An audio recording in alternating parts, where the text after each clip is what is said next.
മന്ത്രി വീണ ജോർജിനും ദേശാഭിമാനിക്കുമെതിരെ NK പ്രേമചന്ദ്രൻ. വീണ ജോർജിന് അധികാരത്തിന്റെ തിമിരം ബാധിച്ചു എന്നുള്ളതാണ് MP-യുടെ വിമർശനം. അഹങ്കാരവും ഗർവുമാണ് അവർക്ക്. അവരെ എന്തു വാക്കുകൊണ്ട് വിശേഷിപ്പിക്കണമെന്നറിയില്ല എന്നും പ്രേമചന്ദ്രൻ പറയുന്നു. കൊല്ലത്ത് ESI ആശുപത്രി വരുന്നത് MP അട്ടിമറിച്ചു എന്ന പ്രസ്താവന എന്തടിസ്ഥാനത്തിലാണെന്നും കൊല്ലത്തിന് എന്തിനാണ് 2 മെഡിക്കൽ കോളേജ് എന്ന് മുഖ്യമന്ത്രിയുടെ ഓഫീസിൽ ഒരാൾ ചോദിച്ചെന്നും പ്രേമചന്ദ്രൻ. ഇവർക്ക് ആരോഗ്യമന്ത്രി എന്ന നിലയിൽ കേരളത്തിൽ ആ സ്ഥാനത്തിന്റെ മഹത്വം എന്താണ് എന്ന് ഇവർക്ക് മനസ്സിലായിട്ടുണ്ടോ?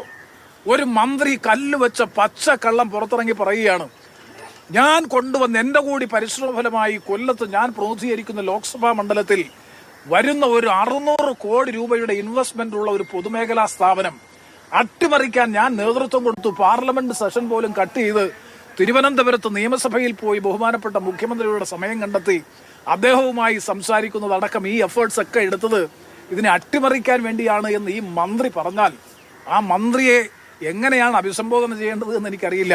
അതിന്റെ പേരാണ് ധിക്കാരം, അഹങ്കാരം, ധാർഷ്ട്യം. അധികാര തിമിരം ബാധിച്ച് കാഴ്ച നഷ്ടപ്പെട്ടിരിക്കുന്നു കേരളത്തിന്റെ ആരോഗ്യമന്ത്രിക്ക്.